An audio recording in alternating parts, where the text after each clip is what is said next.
Hello from the Music Interview Corner, guys. We're still at Hellsinki Metal Festival, and I'm here with Hammerfall again, with Oscar again. Hi. Hello, it's nice to be here. Yeah, long time no see. Yeah, it's been a while. It's been even longer since we were in Helsinki. So Oh, true. it's 12 years. Really? Yeah, we talked about it earlier. We were here with Judas Priest in 2012. That's the last time.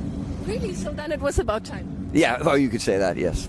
And I remember last time I had an interview with you and I saw you play was in the Whiskey A Go-Go in LA in September 2019. Yeah, that was cool. That was a really interesting show. Yeah, it was amazing. Amazing energy on stage. Yeah, we had fun. That was kind of release parties for Dominion, I think. We did. Yeah, it was. I remember. Yeah. And how does it feel for you to play today at Helsinki Metal Festival? I don't know yet, but I will answer that when I'm on stage. Afterwards, shall I message I'm you? kidding. No, it's going to be great. We played a lot not a lot, but we played in Finland constantly before, and then all of a sudden we haven't played here for 12 years. I don't know what happened. I have no reason for it. It just happened. We were supposed to be here last year with Halloween, but they cancelled. So yeah. But we actually did play at Numirok last year also, but it's not Helsingfors. So. And you were on a really big tour with Halloween. Yeah, it's a really long and really big tour, but it was a really fun tour too. Yesterday, your 13th studio album, Avenge the Fallen, was released. How were the reactions so far? So far, great. It's hard to tell from the first couple of days, but people seem to like it very much. And the people who have liked our recent albums has said that this might be the best of them all. So you never know. There might be a lot of people who don't like it too, but fuck you. No, I'm kidding. But it doesn't matter to me. That's not why I do this anyway. But it's always nice when people like what you do, of course. I also had the privilege to listen to it already, and I think it's an amazing album. Well, great. Thank you. Do you have a favorite song? Favorite song? No, but a song I really like is the title track, because that was a bit specially written, or I tried to do something a little bit out of the box for us. It's still a Hammerfall song, of course, but if you analyze it, it's not the standard riff, verse, pre-chorus, chorus, and then repeat. It's a little bit different than that. And I also do love it. It's fun to play as well too. We're not going to play tonight, though, unfortunately. Oh. And in April, that's one of my favorite songs actually, you released Hail to the King, the first single from this album, and you have also an amazing music video. Who had the idea for the Hail to the King music video? I believe that was the director, Patrick Uleus. I'm not sure who had the actual idea, but it's always his vision that gets out anyway in the end. So, and he's really good at that. So he recorded all of our videos. We have a video for Avenge the Fallen coming out. It came out yesterday too. So and we recorded it 3 weeks ago maybe. And I think that one actually, I like that video better than I did. Hail to the King is great, video wise, but I like the Avenge the Fallen video because we just a band playing live in a sweaty small club, and that was the idea, and then it turned out great. I was here at the festival all day yesterday, so I didn't get to watch it yet, but after the interview I'm gonna watch it. All right, yeah. How did you experience the recording process for Avenge the Fallen? Well, the last 5 albums we've done have been recorded in pretty much the same way. So we record the drums, the bass, and the guitars in our own studio, which is located where I live. And then we do the vocals somewhere where Joachim wants to work with somebody that he wants to work with. And then Fredrik Nordström mixes it in the end. And that's the same process for all 5 albums that we've done. And it's worked really well. The thing is, Joachim wants to go somewhere. He wants to be out. He wants to be somewhere where he feels inspired. Somewhere. That's why we went to LA a couple of times, because he loves the city. You studied there, right? Yeah, I did. 30 years ago, I think. That's a long time ago. But yeah, he loves the city, and there's always something to do in LA. So that's why we go there. And of course, the people that he wants to work with live there usually. So that's why we went there. But for us, at least for me and Fredrik, who live in Gothenburg, where the studio is, it's so much easier, so nice, so relaxed. You can go sleep in your own bed every night while you're working. Of course, that doesn't work for Pontus, because Pontus lives in Stockholm, but he has to come down to us. But it's also great because you don't have your own studio. It means you don't have to worry about anybody else getting in there after you or knocking on the door saying it's our turn now or whatever. But it also means that you can work whenever you want. You know, if you feel like taking a break for a couple of days and go home over the weekend or something, then we do that. You know, Pontus goes home and we hang with our families. That's it. And then we go back Monday morning fresh and ready to go. And that has worked magic for us. It really has. Recording an album now it's never been as fun as this ever. It's really, really nice. It also means that you can sort of time your concentration when you have to perform. You perform for an hour, maybe two, and then you sit back and then somebody else records for a while and you have a break. And that has been really helpful in doing this, because previous albums we recorded, we recorded from 10 till 8 in the evening, and then you had to sit there, and it's horrible, no fun at all. Just it had to be done, you know. But this way of working is so much nicer, and I think the result speaks for itself, because it's a much more energetic album than we have had in a long while. Definitely. Last year Hammerfall had a big birthday, 30 years Hammerfall, and you are the only remaining founding member. So back then, when you founded Hammerfall in 1993, could you ever have imagined that the band will be that big and that successful? In no way, absolutely not. When I had the idea for Hammerfall, it was just to do something that I loved, basically, and to bring in people who shared that love for heavy metal, because in '93 was not a great year for this type of music. It was grunge all over, and then after that the aggressive rhythm-based music took over, so nobody was really interested in melodies anymore. And so back then I didn't have any dreams that this would actually be something. I just wanted to play heavy metal because I love heavy metal music. That's it. And let's go even further back in your past. I read that when you were 14 years old, you founded your first band, and it was called the Hippie Killers. How did that happen, and how did you get from the Hippie Killers to Hammerfall? Yeah, that's true. We were a bunch of guys from the same class. We had in school. We had a music, like a music a week. Where the theme was music for the whole week. I don't know if I volunteered, if I happened to end up there, but I ended up in a class where you were supposed to form a band and whatever. So we did, and that was the birth of the Hippie Killers. And then we just kept on going. So not all of us, but most of us in the Hippie Killers went on to become Striker. Oh, cool. And that's taken from the movie Airplane. I don't know if you remember that. It's from the 1980s, so it's really old. It's one of my favorite movies of all time. One of the funniest things ever made. But so his name is Ted Stryker. We thought Stryker's a great band name. So that's the first Hippie Killers. Of course, we did some shows and stuff, but that was just we didn't know anything about anything. Stryker was more. We still didn't know anything, but it was more focused on this is a heavy metal band, now we're going to be a heavy metal band. During this time I started listening more and more to thrash metal, Slayer and stuff, and then from there a quick leap to death metal, which was growing then at the end of the 80s. Striker became Desecrator, which was a death metal band. Thrash death in the beginning, then Desecrator became Ceremonial Oath, and I left Ceremonial Oath in '93 and formed Hammerfall. And by the way, I was raised in a hippie family, but that's no hard feelings. That's good. But how did you come up with the name Hippie Killers? I honestly don't remember whose idea it was, but I think I can trace the origins, because in the 80s, I hated everything 70s. It was the same as people in the 90s hated everything with the 80s. It's just I didn't like the 70s vibe, the music. I mean, there were music that I liked from the 70s, but the general 70s music I didn't like at all. So the statement was to be a heavy metal band from the 80s, basically. So, but I don't know who came up with the name, and I don't know if that was the reasoning behind it. But that's the way I figured out. That must have been that. But it's a really funny name. Yeah. Okay. And I saw that you are an ambassador for the Swedish organization Hundar, Utan, Dogs Without a Home. Can you tell me more about that?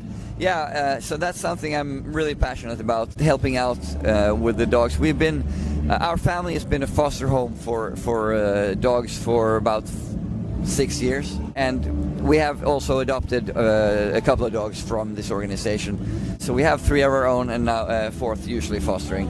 My role as an ambassador is basically what I did before. I already did all that stuff, but now it's more official. I can speak more prominently about it, and it also gives me a little bit of a platform, because this type of thing, I don't think it's probably the same in Finland as in Sweden, that we don't really have a bunch of strays. You know, there's not dogs wandering around on the street, whereas other countries you have that problem. And this organization Hundar Utan works with dogs from Ireland, because Ireland has a horrible view of the dogs. No, I mean, neither. I know about Romania because my friends adopted street dogs from Romania. Yes, those countries are different. Poland has a big problem as well with this, so Hundar Utan works with Poland as well. But Ireland was a shock to me because first of all, they have the greyhound racing, which is, then there are just machines running around, you know, for them. If you can't run anymore, or it's something much worse. There are some things are even worse, way worse. And then also you have this tradition at Christmas to give people a puppy whether they want it or not, and if they don't want the puppy, it's not.